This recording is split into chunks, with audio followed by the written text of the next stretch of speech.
What's up, everybody? Welcome to the Matt Taylor podcast. I am so excited to have you join me on today.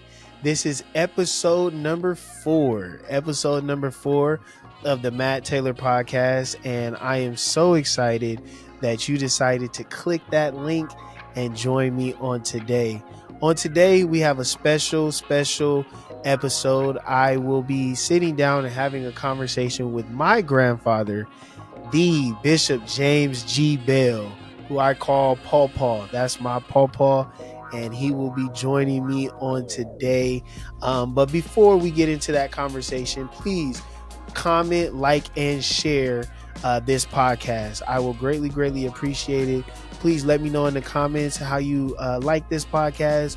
Let me know what type of guests you would like me to have in the future.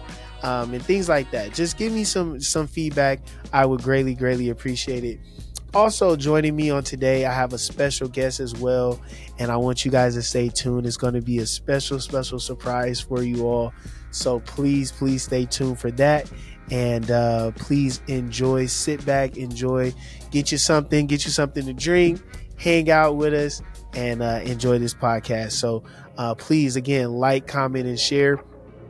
Also, if you are a first time attendee of this podcast, please subscribe. That way you can be notified of future episodes and other things that we have going on with this podcast. So please subscribe to the podcast. That will help me out a lot as well.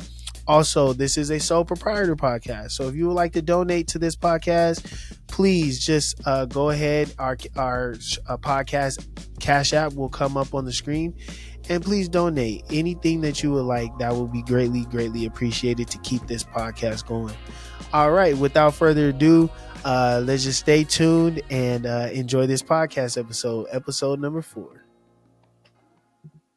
I want to make sure that you guys like, comment, and share this podcast. Please. While we are recording here, you can just please like, share, and comment on this podcast. Let me know how you like this episode. I would greatly appreciate it. Without further ado, let me welcome in my special guest, my grandfather, Bishop James Belle. How are you today, PaPaw? I'm doing good, grandson. How you doing? I'm doing great. Yeah, I'm so excited to do this podcast with you. This is going to be a special one. I think I'm going to rate this at the top podcast episodes that I'm going to do. This is going to be very special. I'm so excited to talk to you. But before we get into the podcast, I told you that I have a special guest that's going to be joining us. And without further ado, let's see if he can pop up here on the screen here. There he goes.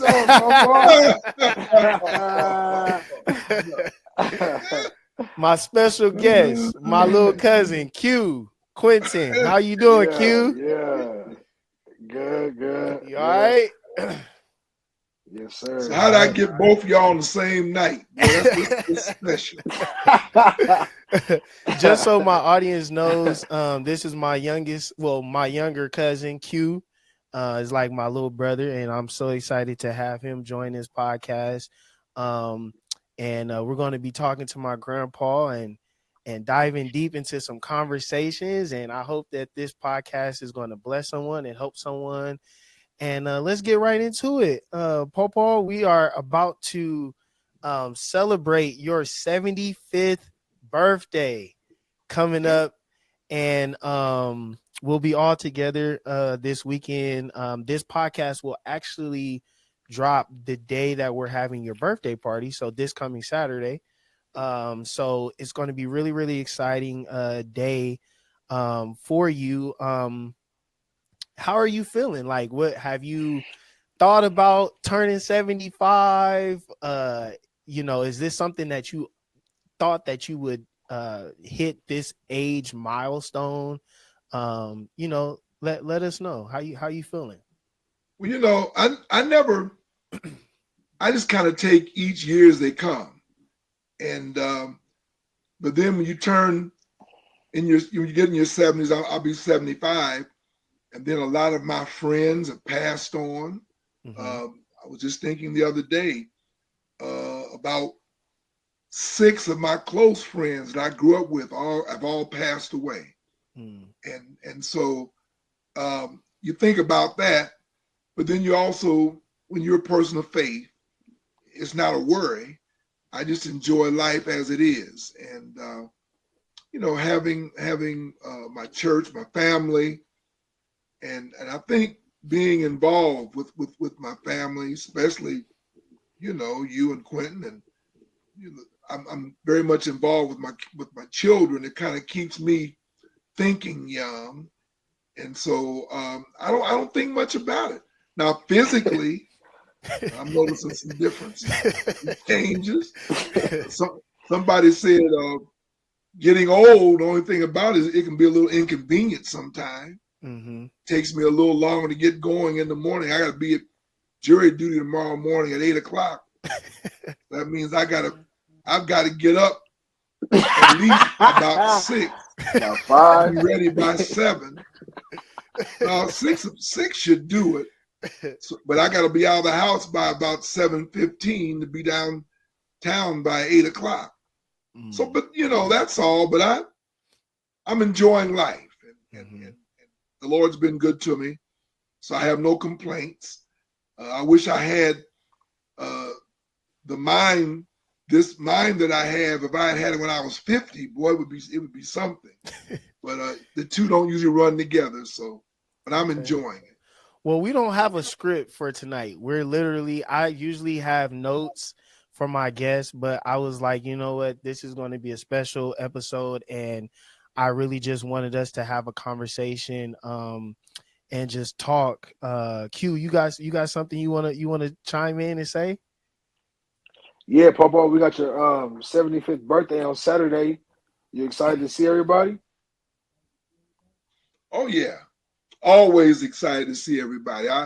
You know, I live to get together with family. Especially on special days. Your grandmother's always made it so that every birthday, if we're here in a local area together, we always have dinner together, do something special. But this 75 years is a special time, so I'm looking forward to the celebration.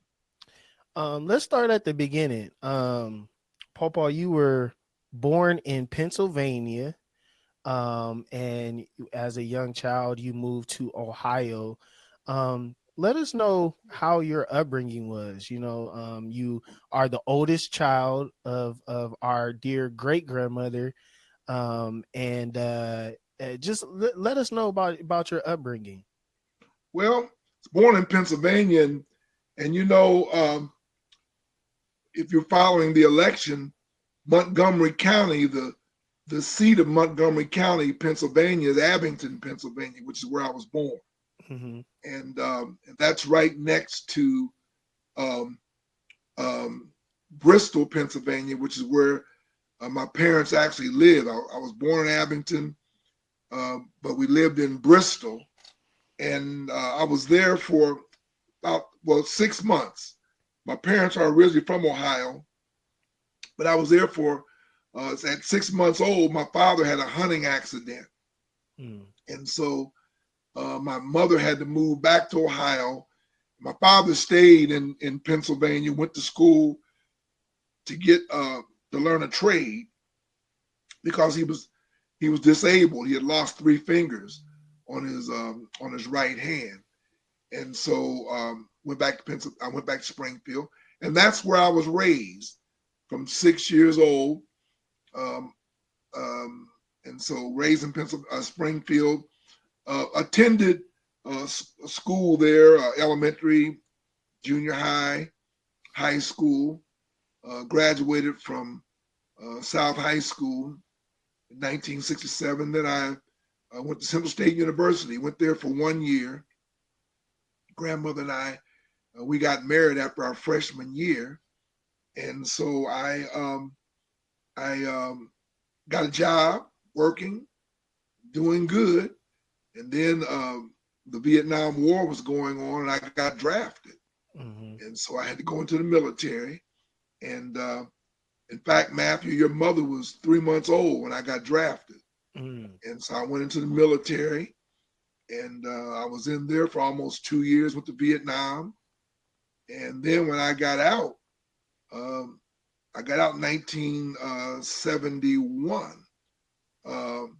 Your mother was actually, I got on your mother's birthday, February 25th, 1971. She was 2 years old.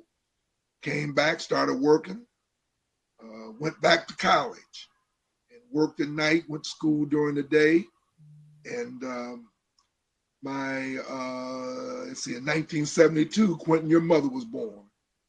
I was my junior year of college, and graduated in 75.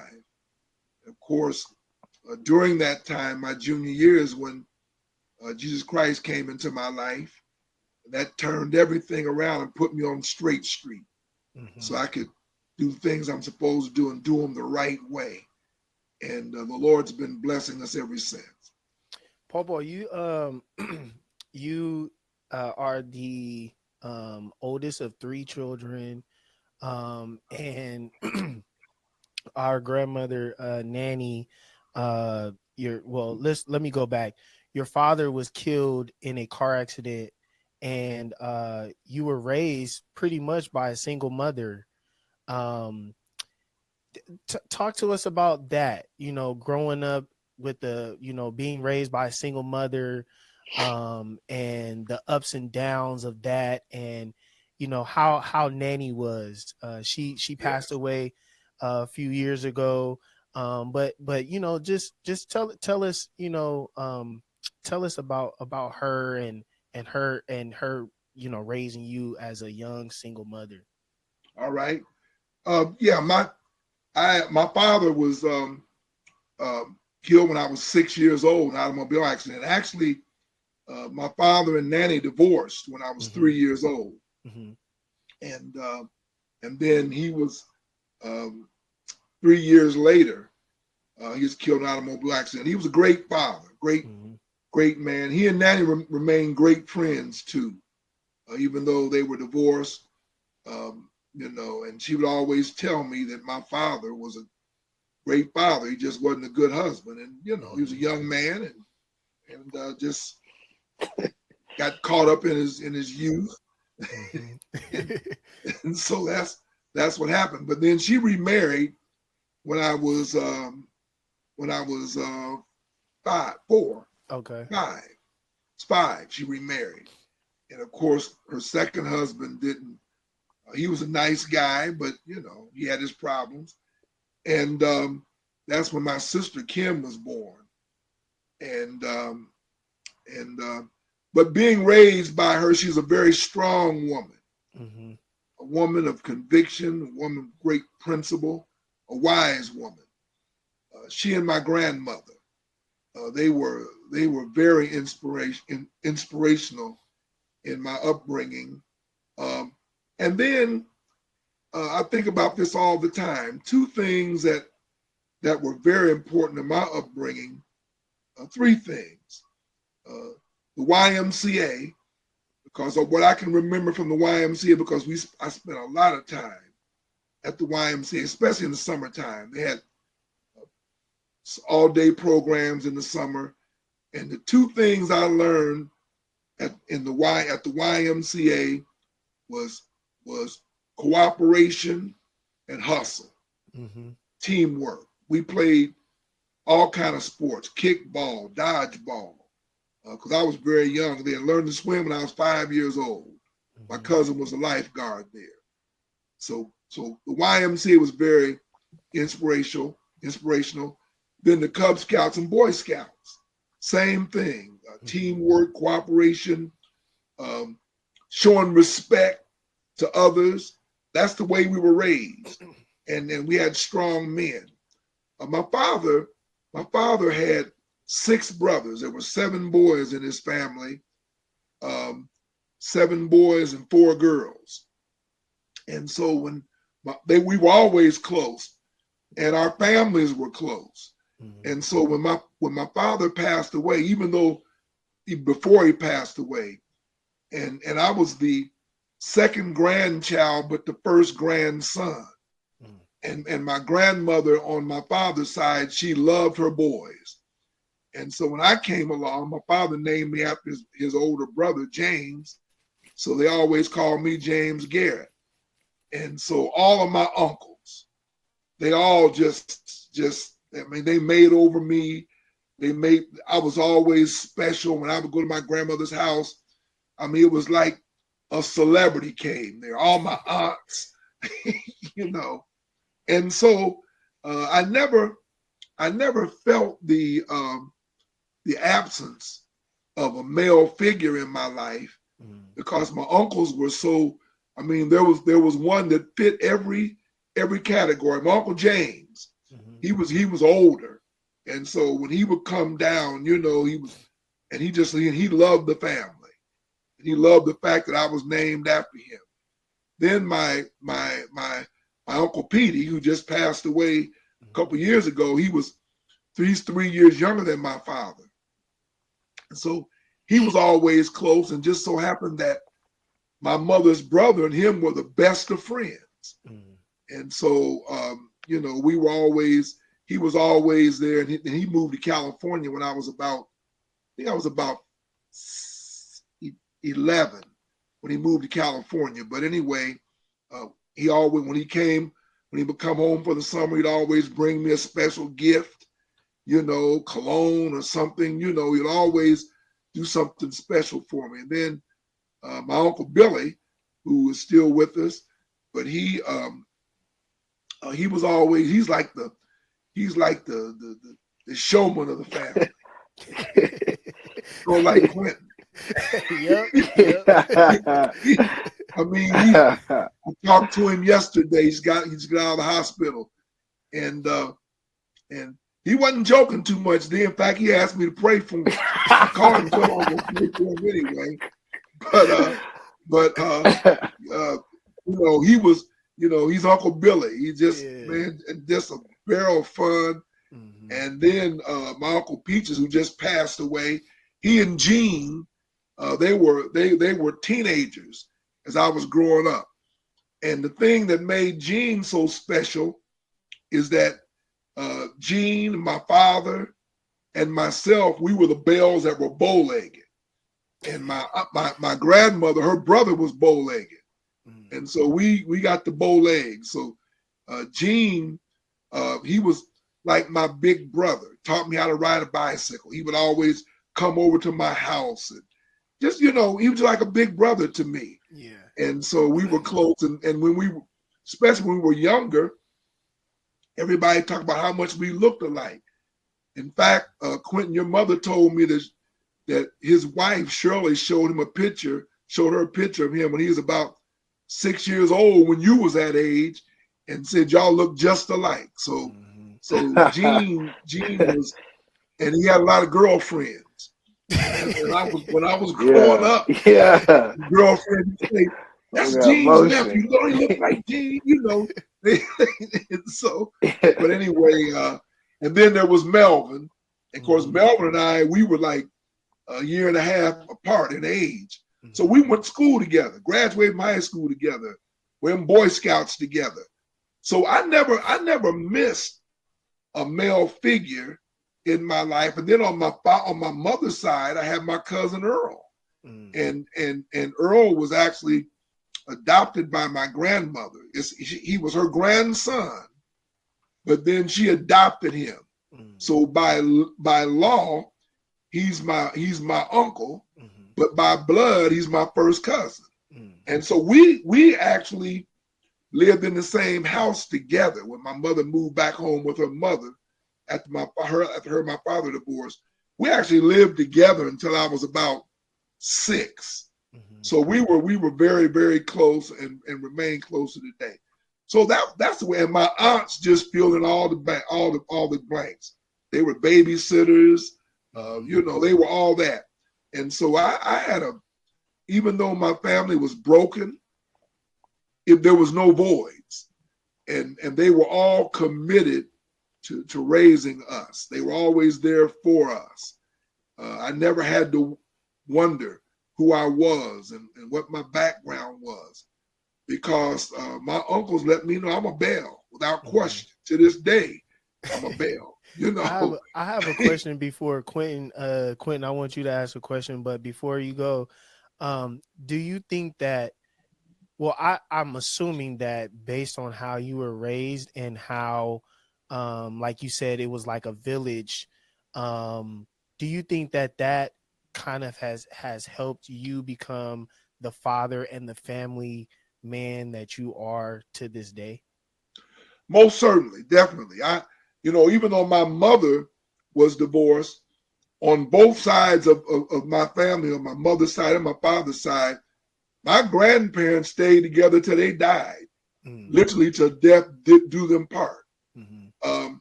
On my father's side, my grandfather, Otis Belle, hard-working man, loved his family. I mean, he didn't think there was a woman on earth like Willa Mae. That's my grandmother. And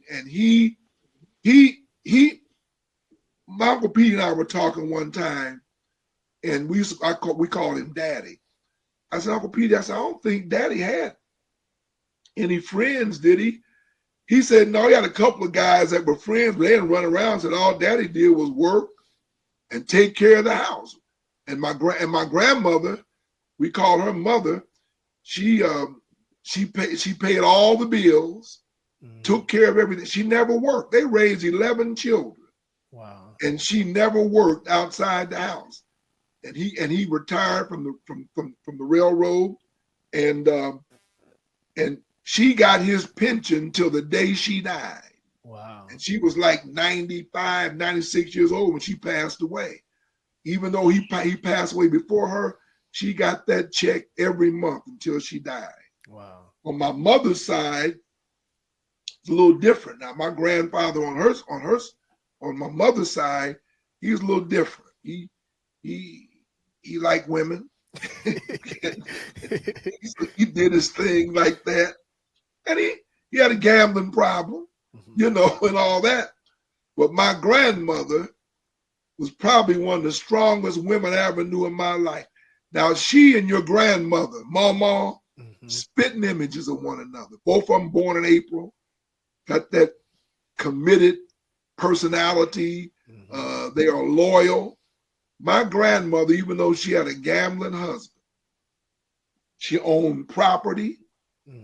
She always drove new cars.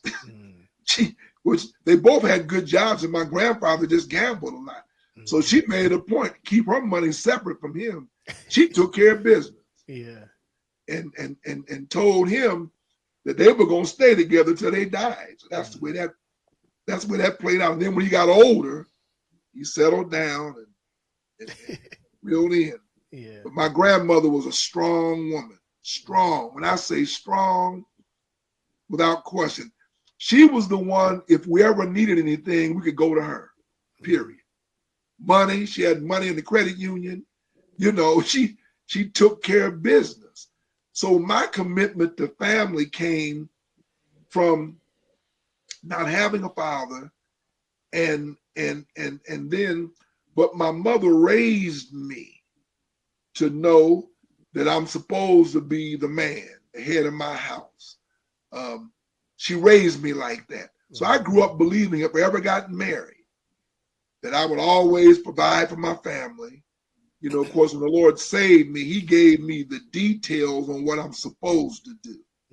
But I was telling some brothers a few weeks ago, I did a seminar, a breakfast, and I told them I never, and this just dawned on me a few months ago, I never sat down at dinner with a man at the head of the table in my mother's house.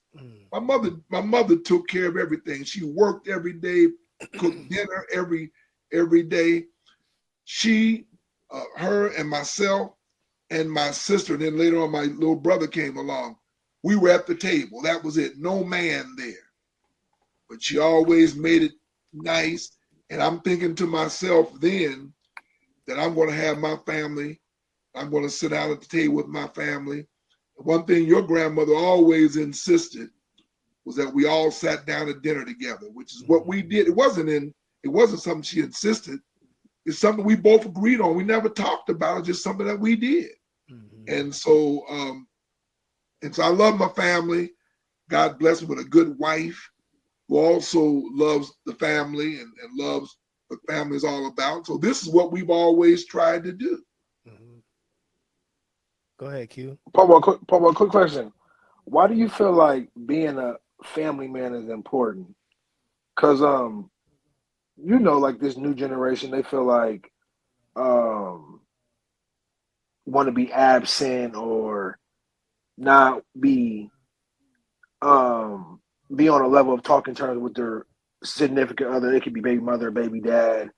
But why do you feel like being a family man is important? Well, if it's possible. I know situations come up where, you have children, you're not married, maybe you and the baby's mother or the baby's father aren't on speaking terms. But that's a dysfunction, and you have to try to overcome it. Because what we need in our society, and this is why even the Lord, when he talks about the church, he talks about the church in a family way. The church is really the bride of Christ. That's how the Bible describes the church. And what's happened in our society today is a breakdown of the family. Now, I know that a lot of that when I say couldn't have been prevented, what I mean is if both parties were in agreement, then it wouldn't have happened. But apparently something happened along the way. We live in an age where people get sexually involved, but they don't have a true love for one another, sex outside the marriage and all these other things. And babies come along. Now you got a child, but you and the individual that you had the child with never really loved each other. Sad to say, in many cases, didn't even respect one another. Just, had sex. Now here's a baby. But when that happens, you still have to stand in and do the best that you can. What we need to do? We need to always leave something with those that come behind us. And that's something each of us have to really think about. I learned from someone. I have those that I came along with that were my peers. But what I learned and shared with my peers, I want to be able to leave something behind. I hope that my children and my grandchildren have learned something from me that they can pass on to their children. The sense of family and structure and everything else, I love that. And I'm not saying that everybody is going to have that. It's nice if you do, but if you don't, you do the best you can. But those who are close to us, our children, whether we're married to our baby's mother or baby's father or whatever, if I never married your grandmother and we had children, I would want my children to know that they had a good father. Whether my wife and I were able to stay together or not, that's another story altogether. Thank the Lord, we've been married now for 56 years. But I would want my children to know my daddy was all right, and that's all I can control. What they think about her, I can't control that, but what they think about me, I can control. And that's what's happened with our society, Quentin, a breakdown in the family. And when you have a breakdown in the family, you have children that grow up and they don't have, everybody didn't have strong male figures in their life like I did. But you've got those that grew up, and my father-in-law, who was a great man, he used to always say in every family, it takes a mother's love and a father's voice. And that's without question, because the mother can nurture the children and all, and fathers do too. But at the end of the day, there has to be something that protects that family. Somebody said that the father is like the roof on the house. Mm-hmm. You know, a house can will be okay with just walls, but the real support comes from having a roof over that house, and that's what the father provides.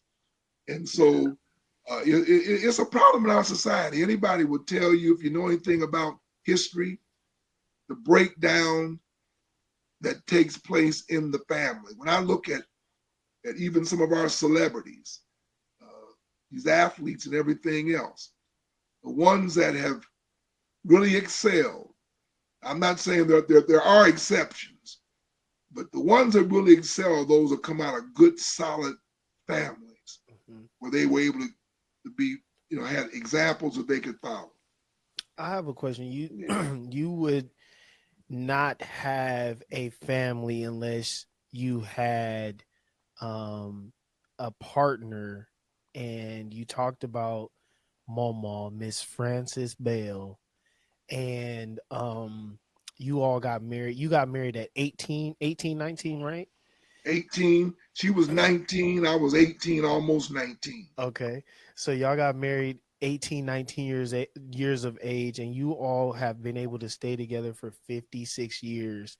Um one of these days I'm gonna get Momo on the pod so she can share her stories and things like that. But that's gonna be a fun episode as It's well. going to But be a fun episode. but just talk about Momo, and just talk about, I'm sure, being together for 56 years, there's no way that it's been perfect in any way, shape, or form. But just talk about, you both being together for 56 years and sharing a special union together. Well, um, the things that a lot of people look at when they think about marriage and family, we've dispelled all those myths. Some people say, I've been knowing him all my life. I didn't want him. I've been knowing him all my life. They think if you know somebody for a long period of time, that's not the person you want to marry. Right. I met your grandmother in the first grade. Your grandmother, myself, and John Legend's father. Mm-hmm. We sat at the same table in the first grade together. Wow.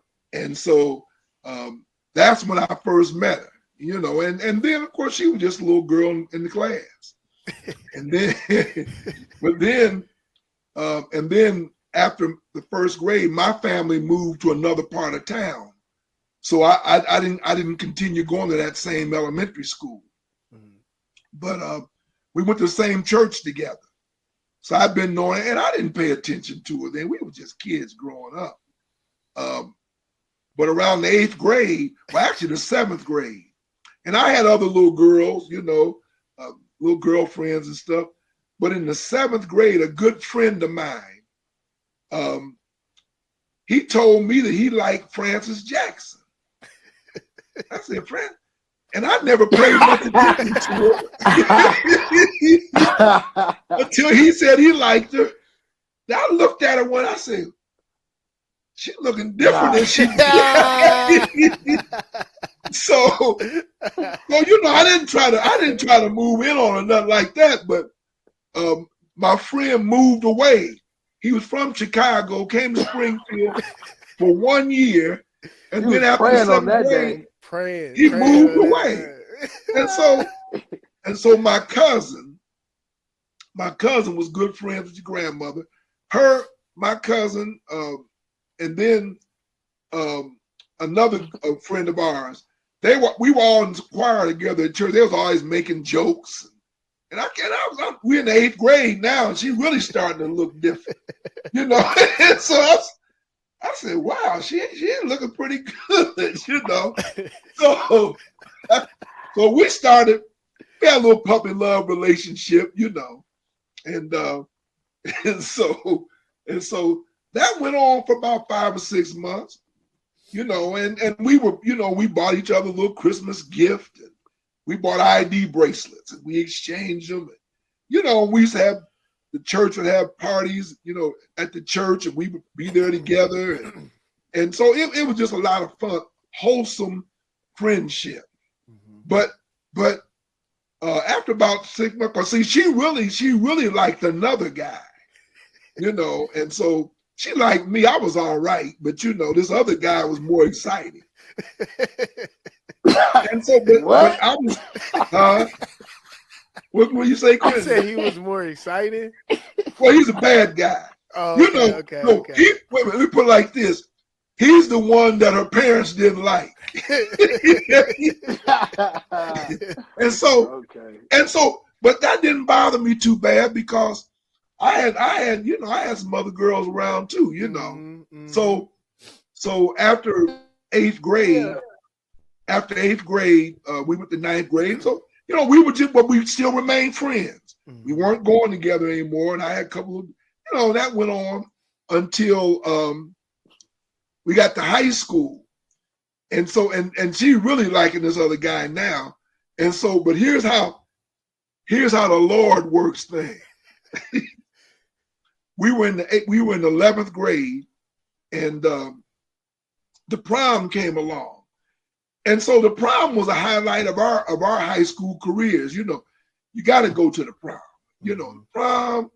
If you're a junior, you live to be a junior in high school, so you can go to the junior senior prom, and you had to be a junior.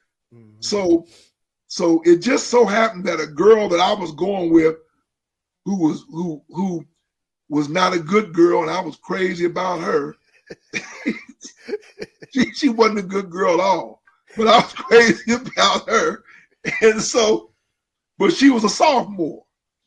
And so this guy that your grandmother liked, he was a sophomore. And so she couldn't go to prom with him, and this girl couldn't go to prom with me. So I asked your grandmother, would she go to prom? And she said yes, And so me and this girl made an agreement that we would break up. So me and your grandmother go to prom together. And so we did. Motion. The prom was like in May. And so we broke up, man. I'll never forget when I had my stepfather had a 1959 Pontiac Bonneville. That thing was sharp, man. I drove that to the prom. So when I went to pick up Mama, in fact, I got my first job. So I had to make the money to pay for my tuxedo, pay for our dinner, corsage, or prom tickets. She had the brother out there cutting grass in the cemetery, making money. So I can go to the prom. So when I went to her house to pick her up, man, and her parents liked me. Because see, me and her brother played baseball together, And so they liked me. I came from a nice family. They knew my mother and everything. So I go to pick her up, man. She came out. She had on that powder blue prom dress. She made the dress. It was beautiful, man. And I said, whoa. And I got her a white wrist corsage. Oh, man, we was on our way. So now we go to the prom, had a beautiful time. And so now I'm thinking to myself, what I'm going to do about this other girl? Because I ain't really feeling her like I'm feeling Mama. It's over. So me and this girl never got back together again. And so, I went to summer school that year. Me and Mama were supposed to work together in this recreational program for the city. We both got hired, but I messed around and failed algebra, had to take it over in summer school. And then I went in and took government too. So she got the job. And so I'm working. I'm going to summer school. So I'll never forget. One day I'm driving down Limestone, and I see Mama walking down Limestone. She coming from work. And PaPaw, you ain't never told us this story. Well, I'm telling you, this is the podcast. And this the podcast. Yeah, she had on some She had on some white Levi's. I said, that's Francis. So I pulled over. Asked her she want to ride home. And so she got in the car and I took her home. And that's what I said, man. I said, and so me and this other girl, we was having problems. In fact, I was trying to get rid of this girl and she wouldn't let go. That's how bad it got, you know. And so, but Mama still like this other guy. I'm telling y'all, man. I had to be persistent. Yeah. And so finally something happened and this guy said some things to Mama that really hurt her. Mm-hmm. Thank the Lord. and so when, and you know how your grandmother is, man, when that happened, she was through with him. She wanted nothing else to do with him. Mm-hmm. That opened the door up for me because then I became more attractive to her because I was more of a respectable guy and things like that. And so I'll never forget, we were at a dance after the football game our senior year. And there was a place called the Hole in the Wall where we used to go dancing after football games and stuff. And so I was there, me and Mama, we was sitting there. We danced a few times. I was talking to her. And finally I popped the question, can I have a chance? It's been that way ever since, man. And that was our senior year of high school. And we started going together and never broke up. Wow. We never broke up. We never really had no strong disagreements. But I'm gonna tell you why. She was a good girl, and I always had respect for good girls. And we just got along, you know. We went to college. The first quarter I went, she didn't go the first quarter. She stayed, she didn't go to the winter quarter. I'll never forget. I had the flu start the second quarter. And so she had gone to school.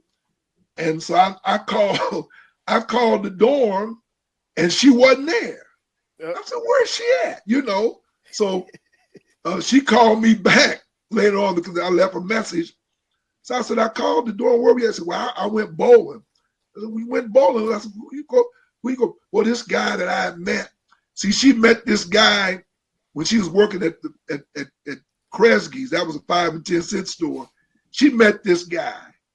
And so I went bowling with him. I said, what you doing going bowling with him? Well, we just the first time, wait a minute, hold up. So I called my grandfather. I called my grandfather, hey, can you take me to school tomorrow? So man, I wrapped up my overcoat and stuff, got my stuff packed, man. The next day, when she came in the dorm, I was sitting there waiting for her. Brother been hanging around ever since.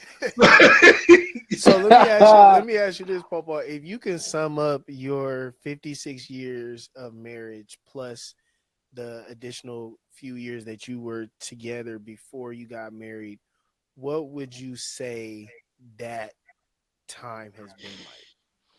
That what now? What would you say that time has been like? If you were to sum up in a few words those 56 years, what would you say that experience has been like in your life? Well, I'm gonna tell you, it's been a blessing, and the reason why is because your grandmother and I, we've always shared the same values. Mm-hmm. I'll never forget when we were in college, we were walking across the campus one day, and we were talking, and she was saying how she wanted to get, when she graduated, she wanted to get a job, and she was majoring in business like I was majoring in business, and I told her, I said, well, you know, that might work for you. I said, but you know what? I really picture you as being a housewife, you know. And in my mind, I'm thinking if I marry a woman like this, I'm taking care of her, you know. We share the same values. And that's what I can say. If I could sum it up in just a few words, I would just say we have the same value system. And so even though we had our challenges, as people are going to have, it hasn't been easy now. Mm-hmm. but we dealt with the good and the bad because we had the same value system. Mm-hmm. We loved our children. We loved each other. You know, I could never see another man in my house but me, and I wasn't going to have it. Mm-hmm. So that meant that whatever it took for me and Mama to get along, that's what we're going to have to do. Yeah. Thank the Lord that he saved us. He saved us. And I made a lot of silly mistakes as a young man, as young men do. Mm-hmm. And Mama's not perfect, you Mm-hmm. know, but we love each other. Mm-hmm. And that's what's made it work. I wouldn't advise anybody to get married that young.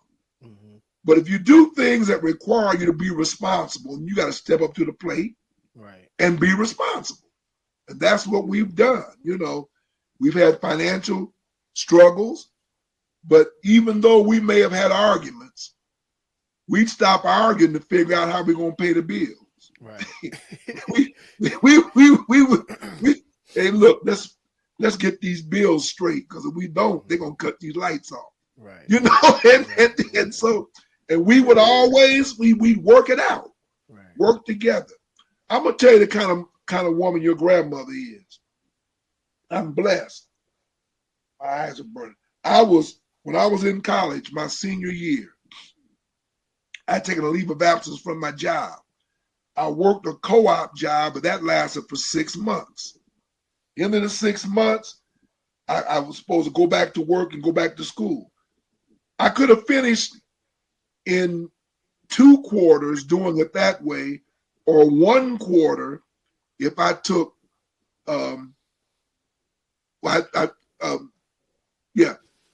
if I took 22 credit hours. And so we elected, she said, go ahead, and I got a job on campus working for one of my professors. But she sold Tupperware on the side along with her job. I was getting my GI Bill every month, which helped pay for my college and gave me a little extra money in my pocket. But every Monday, I would go down to Dayton and pick up her Tupperware orders. I had a little AMC Gremlin, and I'd load that car up with Tupperware. She did that to help me finish school. So now, you know, a woman like that, man, you keep that. You don't You don't let that like walk away. Uncle Peter used to always tell you, be a fool if you mess up with that woman. Yeah. That's funny. So you guys have 3 daughters. Did you ever want a boy? Like, did you ever, you know, my mom is the oldest, Quentin's mom is the middle, and then of course Chrissy is the youngest. Did you ever like want a boy? Like, did you ever tell mama like, let's keep trying and let's try to have a boy? Or were you satisfied with your 3 girls? Well, after Nikki was born, we really wanted a boy. Yeah. I mean, we was claiming boy. We had a 3-bedroom house, and so the 3rd bedroom, because your mother and Nikki were sharing a bedroom, and so the 3rd bedroom, and that was back when I used to do a lot. I used to lay carpet, wallpaper. Man, I laid blue shag carpet in that bedroom, man. Had blue and white wallpaper. We just knew Chrissy was gonna be a boy. And she was a girl. Right. And so of course I was in the delivery room with your grandmother when she had Chrissy. And so after seeing that, I just said, you know what? Hey, if all we gonna have is 3 girls, I'm fine with that. But I'm gonna tell you something. I don't regret it, not one bit. They have all 3 of them have made me proud. They really have. We got some good girls. We had our challenge. Well, no, we really haven't had any challenges like a lot of parents have had. So that worked out. And then Lamont. See, Lamont's only a year and a half older than your mother, Matthew, and his father died when he was like 4, I think it was. And Lamont is your youngest brother. My youngest brother. So he was like my son. Mm-hmm. When we would do family things, he was always with us. Mm-hmm. And of course he played football, and Debbie was in the band. So every Friday night was a big family event. Lamont's Mm-hmm. playing football, Debbie's in the band. Um, so I never missed the son.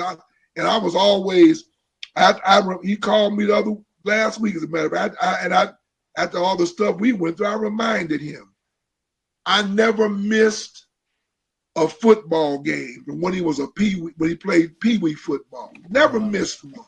Wow. I'd Yeah. come from work, man, go straight to the field where they'd be practicing to be in his practice. I went to every track meet. Mm-hmm. I've always been there for him. So and he knows it. He appreciates. He says he appreciates. He has his moments. So I never missed having a son. I don't think your mothers miss having a big brother because Lamont put the word out. Don't nobody touch Debbie and Nikki. They grew up together. He's one of the strongest guys around town. So Yes. that word resonated. Yes. So so it all worked for us. So And I then never it missed not having a son. and then it definitely worked for you because then I was born.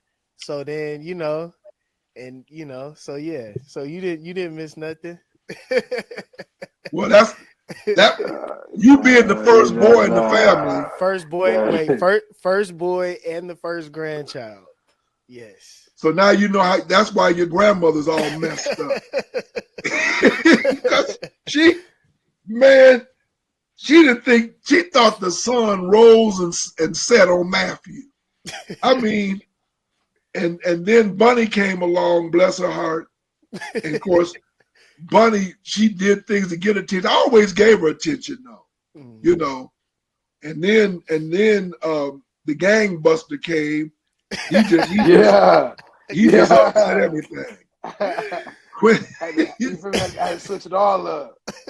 But we enjoyed the three of y'all together were just, you know, Yes. and so we just continued on with our family. And I'm glad that your parents allowed us time with you because there was an agreement, and it wasn't a spoken agreement, but just a lifestyle. Yeah. They knew that if y'all were with us, you would be okay, you know. And so they let us. We just, I'm flying to Michigan to watch Quentin play football, and he's 10 and 11 years old now. That's not normal, Yeah. but we had that kind of relationship. And then, Hmm. Matthew, here I am, haven't played basketball in years. Now you playing basketball. I'm the assistant coach on the basketball team. But that's the way things work. And One that's thing how I we can were able to stay in touch with one another. one thing I can say about you, PaPaw, and I've told somebody this, I've said this before. One thing that I admire about you and Momo is that you both have individual relationships with all of your children as well as all of your grandchildren and now your great grandchildren, my Yeah. two boys and Quentin's girl. um and it's a beautiful thing because it's like we all have a piece of you both, and it's really beautiful for us to be able to talk to you guys on our level and you guys be able to talk to us on our level. Like you said, Quentin, football player. So it's almost like somebody told me the We other day, best it was like your friends. your grandfather knows about everything. Like about so many things. It's like, as you be talking to Quentin or Trey about football, it's almost like you played football, like you was in the NFL or something. Like you had that experience. The way me and you talk about sports or talk about different things, it's almost like you were in the NBA. Um that He was and that's almost just there. like that's just like a beautiful thing. Most people don't even know who their grandparents are, have never had a conversation with their grandparents. And I think that I can speak for all of your grandchildren and your great grandchildren. It's like we're blessed to have you guys in our lives, and not only in our Yeah. lives, but be a part of our lives and be involved in our lives. You guys have, since I moved here to Houston, you guys, we've met up for Thanksgivings and all kind of stuff, and you guys have come out here and been a part of my life and my kids' life. And same for Quentin. You've been there for him all of his life, and I'm sure I'm going to let him speak on that. But it's just a blessing, and it's a beautiful, beautiful thing, and I personally am grateful and appreciative of that. Well, likewise, and like I said, um, family means everything to me. Mm-hmm. I don't even think my ministry is effective if I don't have my family as a part of my life. It starts at home, and Mm-hmm. so and that's the way I've always wanted to be.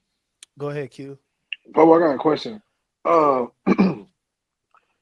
Matthew talked about all your grandkids and all that.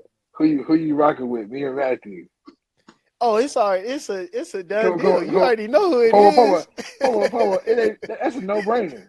That's a no brainer. See, That's a you no you would you brainer. you would ask a question like that.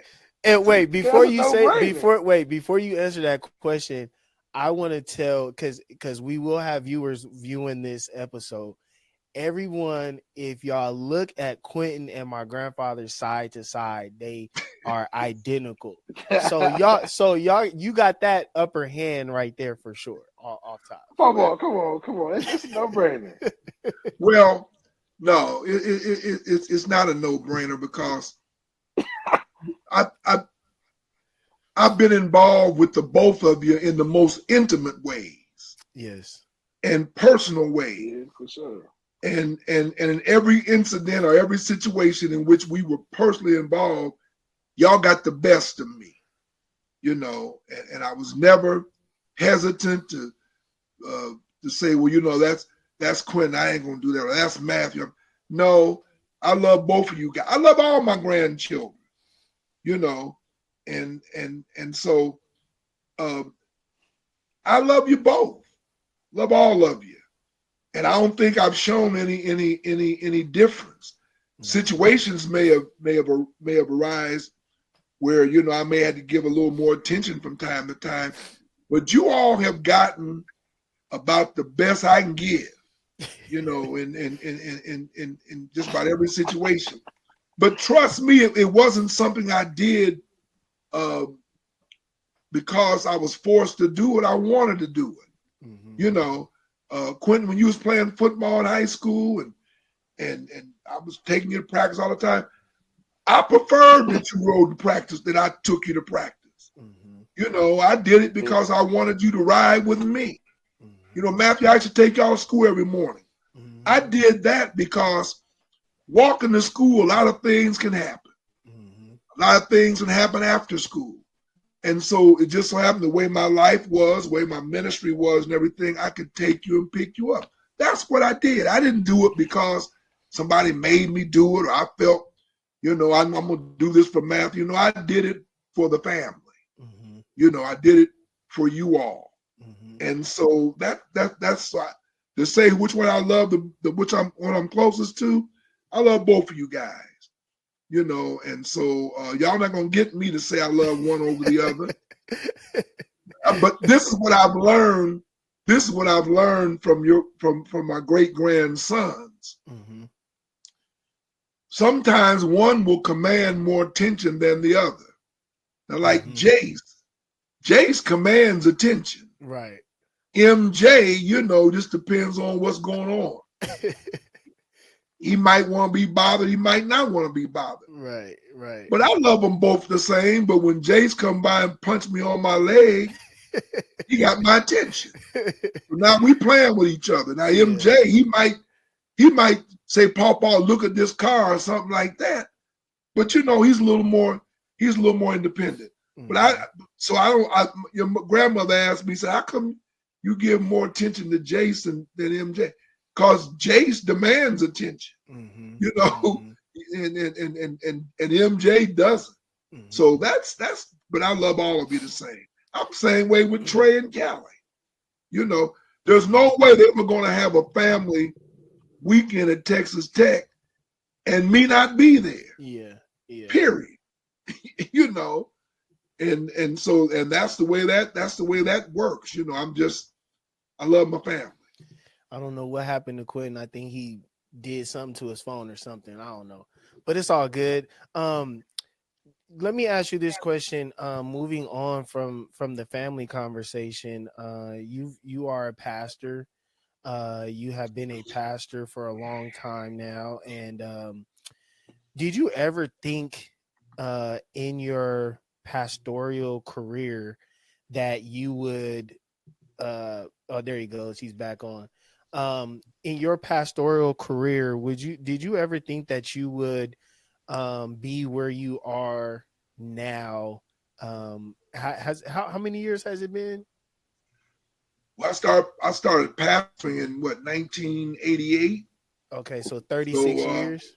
36 years. Yes.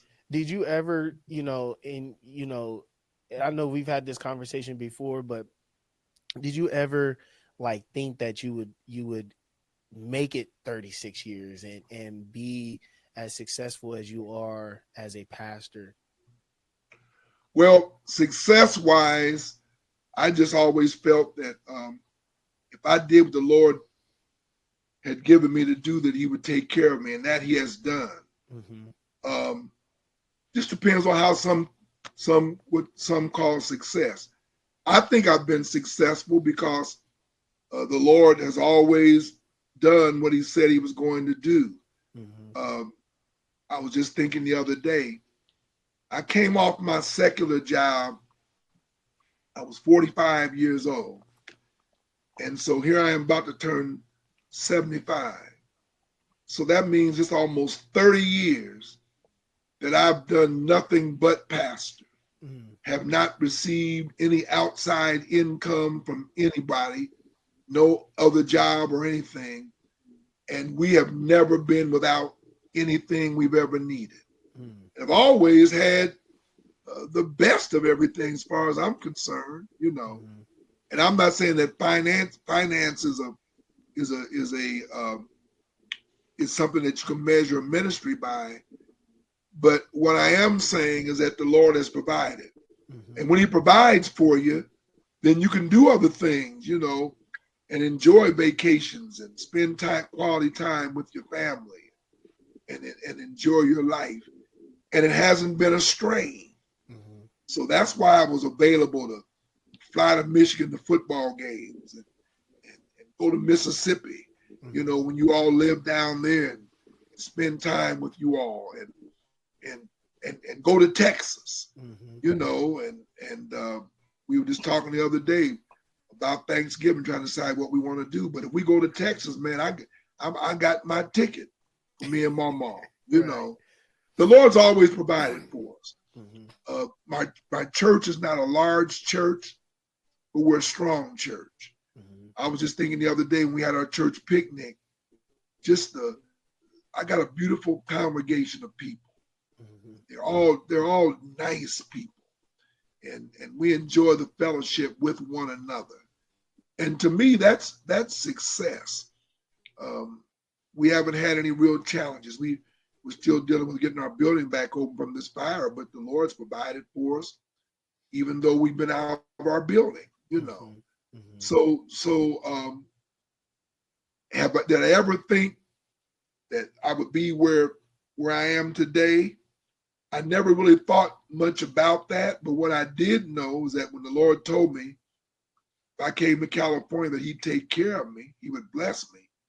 And I know that God has never told a lie. He can't lie. Mm-hmm. And He's Mm-hmm. done just that.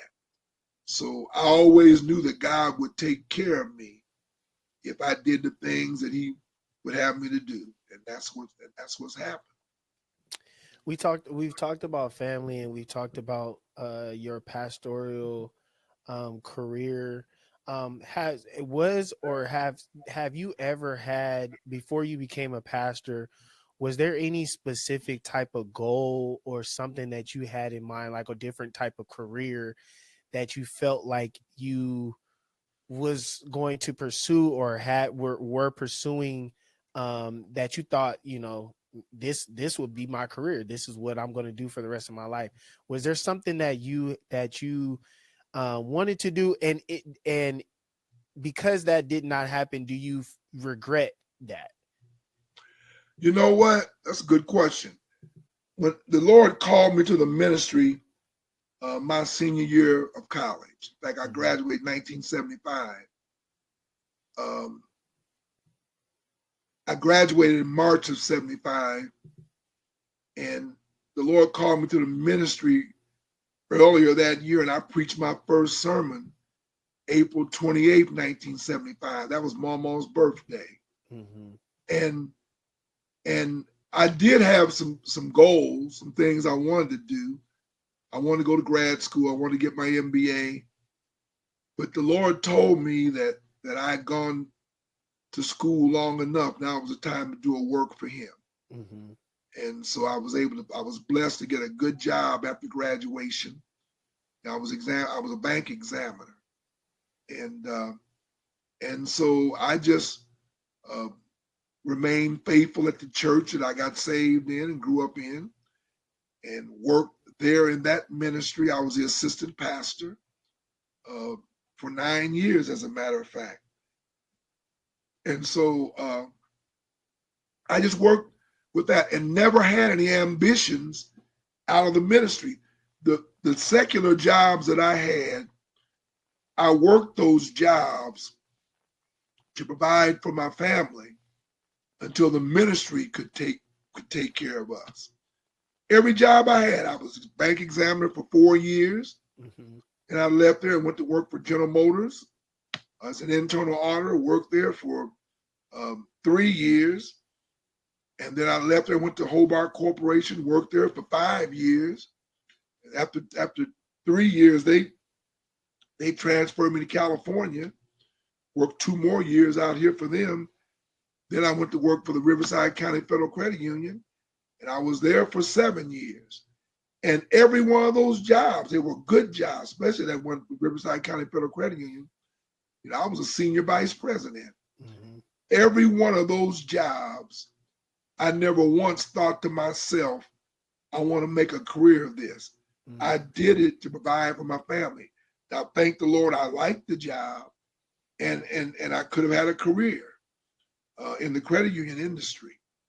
But the ministry, when I started pastoring my church, all I had in my mind was I'll work as long as I can until the ministry can provide for my family and I. And so that's after 8 years of working. When I got to California, I was able to come off the job. Wow. Okay. Hey folks, it's Matt here. Now, I'm all about keeping things real and flavorful, whether it's in our conversations or in the kitchen. And speaking of flavor, I've got something special to share with you today. Southern Draw Seasoning, which is the sponsor of today's video. If you're like me and you love that down home Southern taste, then you're going to want to try this. Southern Draw is more than just a seasoning, it's like a taste of tradition in every sprinkle.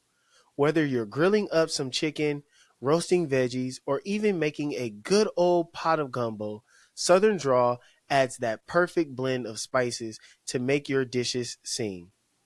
And the best part, it's made with all natural ingredients. So you can feel good about what you're feeding your family.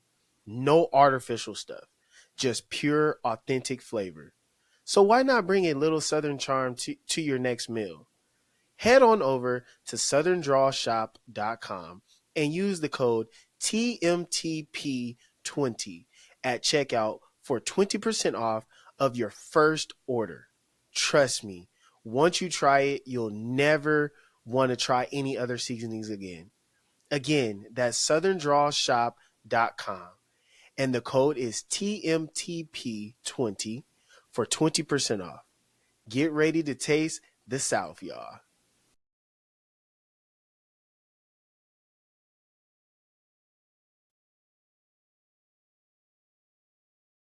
Hours because when it comes to we've been around since we was kids, and y'all took us everywhere, conventions, councils, other y'all church friends, churches, and things like that. And it kind of like blows my mind how much respect that everybody basically that we've ever came in contact with have had the most utmost respect for you and Mama. Um, and it's just like a wow factor that since y'all been doing this, all these people know y'all. All these people have this much respect for you guys and you as a man. And I just want to give you flowers for that because, like I said, that's like a wow factor. A lot of people don't get respect when they do, and for that many people, you know what I'm saying? Just all thank y'all for being coming, just being around. You know what? You're breaking up, Quentin. Did you hear that, Matthew? Yeah, he was just basically saying like he just wanted to give you your flowers for always having the respect of others. Well, again, I gotta give God all the glory. Um, I love people, and and and uh,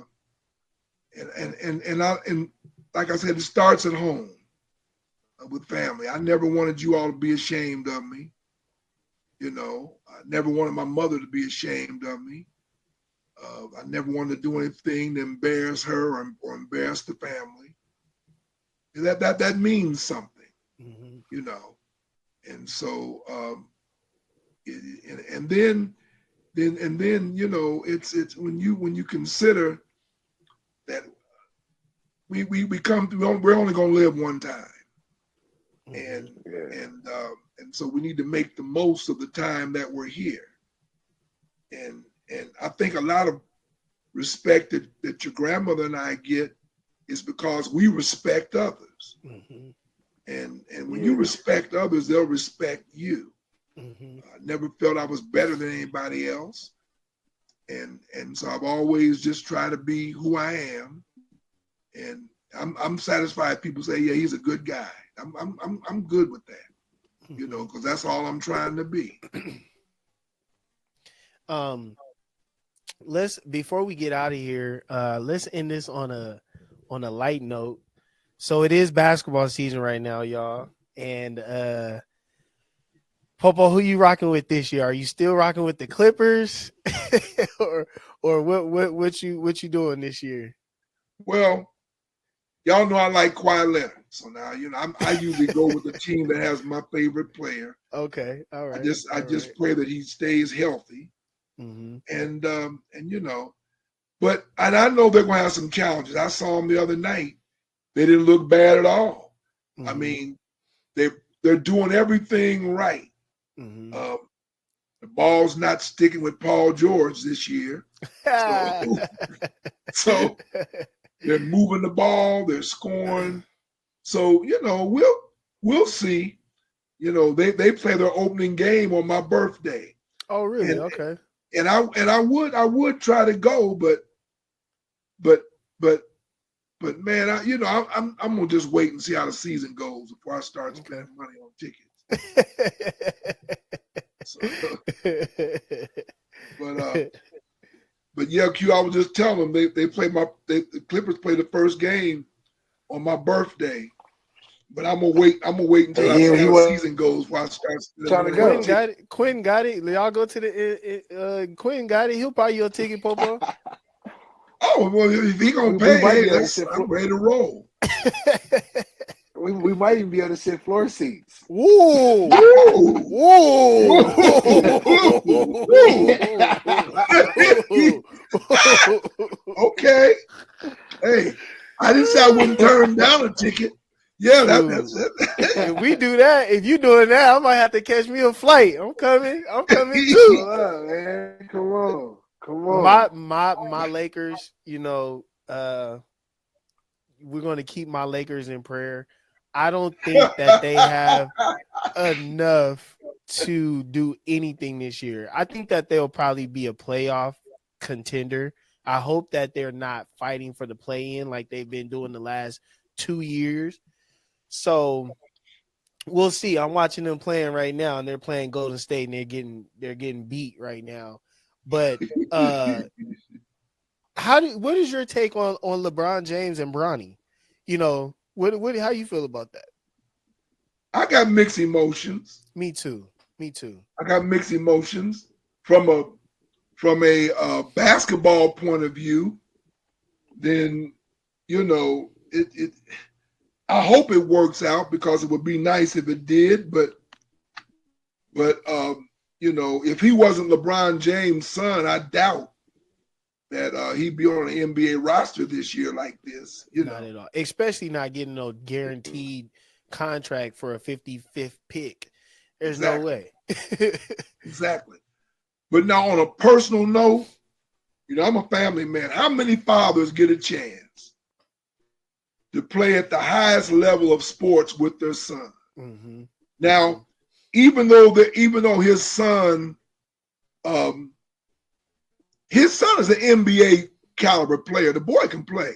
Mm-hmm. He's just not good enough to be where he is now. I think his father had a lot to do with it. Mm-hmm. But I mean, if you can share that time with your son, that's special. Mm-hmm. And I know a lot of people don't look at it like that, but I do.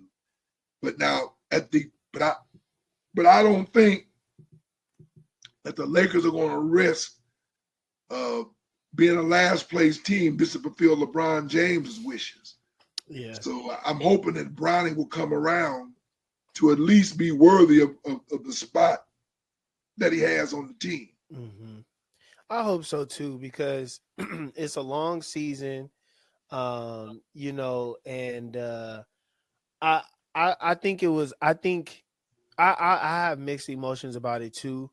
Um, I'm looking at it from a fan's perspective more so because I feel like in his case he probably should have went back to school and maybe played a full at least one full year of a college season. He only Yeah, played I don't even think he played 20 games yeah, in college. Um Now, will they put him in the G League this year? I don't know. I feel like he should get some time in the G League, hopefully most of the season. But this could be LeBron's last year in the NBA.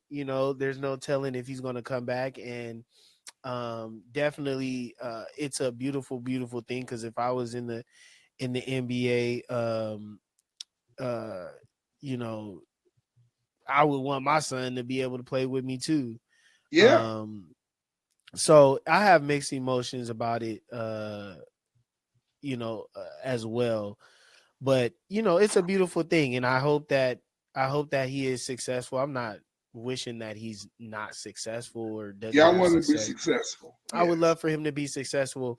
But if he's not successful, um, and then he's gonna have to deal with that type of scrutiny. And I feel like as a father, I don't know if I would put my son through that scrutiny or put him through that just to fulfill a dream of mine. You know what I'm saying?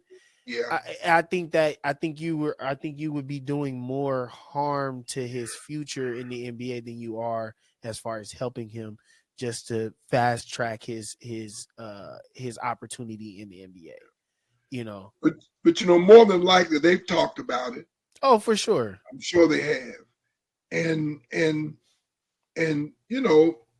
if he doesn't make it, it's just another thing in life that didn't work out. Right, I right. mean, it's in other words, if he doesn't make it, at least you'll have the experience of knowing that he played at the highest level, and it just didn't work out. Yeah. Yeah. But I, Yeah. I hope it works for him. I don't. I hope they don't win the championship, but I hope at least he's successful. I don't think looking at the other teams in the NBA, I don't think that they have uh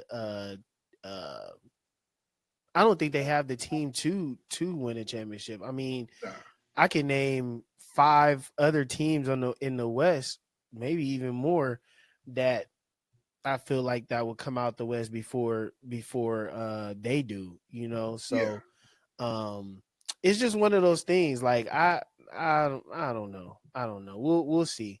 We'll see. Quentin, who you rocking with this year? This year, I want to see what Minnesota do. I feel like Mm, AE and Julius Randle, they might be able to make some noise mm, with Dante DiVincenzo and Rob Dillingham coming off the bench. mm. I like that little roster. But then today they was talking about Brandon Ingram might be teaming up with Sabonis and De'Aaron Fox. And not even So that Sabonis and De'Aaron Fox, but you got to remember they got your boy. They got DeRozan on the roster too. That's right. oh yeah. So Woo! that might be deadly. And they've got a good coach. Yeah, they got a good Mike coach, Brown is a Mike good coach. Brown. Yeah, So, yeah. So that's what I'm saying. Like, you got But Sacramento, then you but then got you got the Spurs. Minnesota, They're gonna you be a got sleeper team. the Spurs. The Spurs. I was watching them earlier today. I seen Wembenyama had Wimbyama. 100 points. I seen Wimbyama throw a half court alley hoop off of a steal. So he stole the ball, dribbles like 2 dribbles past half court, and throws a no look, almost like way behind the 3-point line alley hoop to I forget the guy's name, but yeah, I, the Spurs gonna be I looking nice. guarantee. I OKC, guarantee. Yeah, they might be nice. They might be and nice. Chris Paul, he feel like he just done landed in heaven. oh for sure, for He can sure. throw the Yeah, ball anywhere, and Wimby will go get it and slam it. I mean, That just he added. he just gonna That be throw an the just ball all-star. to added. the team somewhere. Wimby go get it. That just added like a couple more years on here. I could see Chris Paul playing maybe a couple more years, having somebody Yeah, like that, and then you have a young team around you too. And I yeah, think the Spurs are just setting themselves up for their future because you bring in somebody like Chris Paul, he's about to set the whole tone for the next few years, for that that's team. right. So yeah, they That's gonna be like having Greg Popovich on the floor. So, yeah, that's gonna so be yeah, they gonna be a problem. They gonna be a yeah. problem. But PaPaw, I want to thank you for just hopping on the pod. This has been really, really fun. I'm so excited to see y'all in a couple of days. I'll be there in a couple of days. So I'm so excited to see y'all and to celebrate your birthday, your 75 years on this earth. And I just want to say I love you. I appreciate you. Um, you have done so much in my life, like so much in my life. And I just want to thank you for always having my back, always being there for me, even when I didn't deserve it. You've always been there and always had my back. So I love you and I appreciate you, and can't wait to celebrate you this Saturday for your birthday. Well, love you too, Matthew, and appreciate you having me on. And it's my life has been a joy, and both you guys have really made my life really worth living. I love both of you. Well, thank you so Yeah. much, Quentin. What you got? You got any last words? Appreciate it, Matthew, for having me on the pod. Of Papa, course. appreciate you joining us on here tonight. It's always, what I'm saying, good time conversating with you guys. I'm excited for the weekend. Papa, we're gonna celebrate your life, live it up. You know what I'm saying? Getting fly at brunch. So Yeah. put it on and let's go have fun. Yep. We're gonna have a lot of fun. I'm looking forward to it. All right. Well, thank you everybody for joining the Matt Taylor podcast on today. Please like, comment, and share this podcast episode. If you have not already done so, please subscribe to the podcast. Just a quick, simple button that you have to press. That's all you have to do is just press the button, and I will greatly, greatly appreciate it. We have some great episodes coming up. This is going to be top 1 episodes of this podcast, and I'm so excited that I was able to have my grandfather on and my little cousin, my little bro Q on, and we'll me and Q gonna get on more, and we're gonna talk about some sports and stuff like that. Hopefully we're gonna be doing some live shows and things like that, so please stay tuned for that. And again, I want to thank my producer of this show, Cohen, and my sound engineer, Ari, for helping me out with this podcast. And like I said, please like, comment, and subscribe. And thank you again for joining this podcast. I hope you've enjoyed this conversation, and see you all soon. Peace. All right. God bless you. Enjoy it. Thank you. Thank Be you. blessed.